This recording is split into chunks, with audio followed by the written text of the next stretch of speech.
Hey peeps, so I thought I'd share with you the progress. Some of you hopefully will remember the Hugulkultur adventure that I did last year where I dug this long trench, kind of like this small trench here, and buried wood and compost and last year's gardening.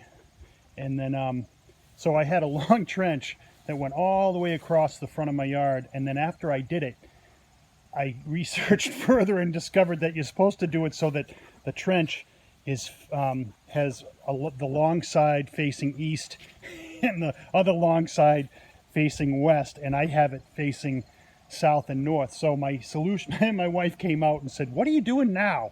And but my solution was to go further because I don't really want to have a grass lawn to mow. I want to have one giant garden of fruit trees and berries and grapevines and things like that.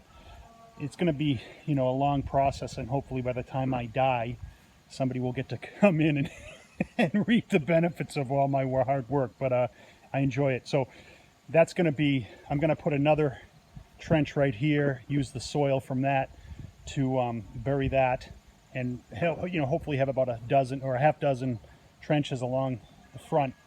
But you'll see what happened. All the wood is composting down below, and I had, a big breakout of grass on top. I didn't do anything with it because I wanted to let it sit for a year. So my ultimate plan was to have this be a perennial herb garden when it's ready to go. So I'm on to phase 2 now, and with all respect to the Back to Eden garden and Paul Gauchi, you'll see that I've started the process of covering the Hugulkultur bed with wood chips. And if you've never watched the Back to Eden garden film, if you search Back to Eden, if you Google Back to Eden garden film, I highly recommend it if you are a gardener and you're not using this method that I believe was revealed to Paul by God. You're missing out. So what happens is it's the no-tilling, no-weeding garden. What you do is you cover the grass, pick out an area where you want the garden, cover the grass with newspapers. And just to show you, see, I've got newspapers underneath these wood chips. Hopefully you can see that. That's why I have these empty bags that I used to bring the wood chips home here. I'm going to cover those. But you cover the bag with the paper. You have to use newspaper, no corrugated cardboard, because what happens is when you bury the you cover the newspapers that are covering the grass with 3-4 inches of wood chips or more. You can't have too many. The rain comes down, and the water from the rain drowns the grass and converts the grass into compost for your garden. So next summer or next spring, what I do is I will separate the wood chips, because you don't plant into the wood chips. That's a big mistake a lot of people make.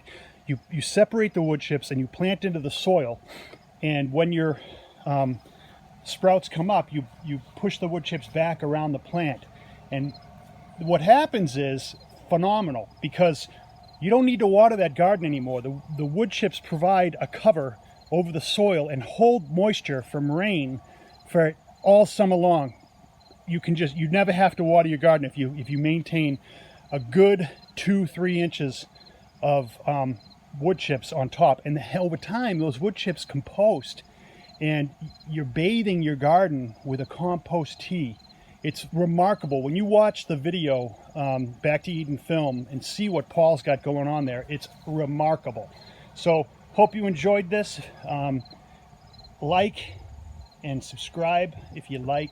I'll keep you posted as I finish this up and get into my perennial garden. You can see my regular garden is, it's fall here in New England, so there's nothing much left of it, but I really need some more wood chips. I didn't have enough wood chips down, and so after I finish this, I'll probably, if I have enough time before winter, I'm going to put another layer of wood chips down with newspapers.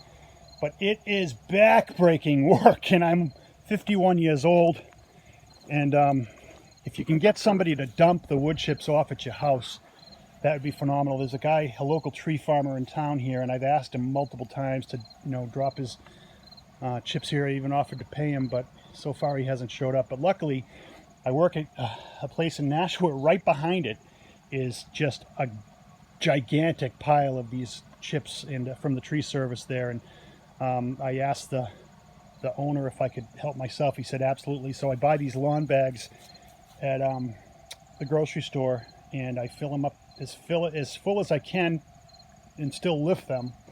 And it's nice because it's right next to work, so every day I fill my SUV up with these bags of chips, and I carry them out and I dump them. So I did all of this, which is about half the length of my master Hugulkultur bed, in 3 trips. So I'll finish that probably in 3 more trips, and then I'll be ready to start digging my additional trenches for the next phase. Thanks.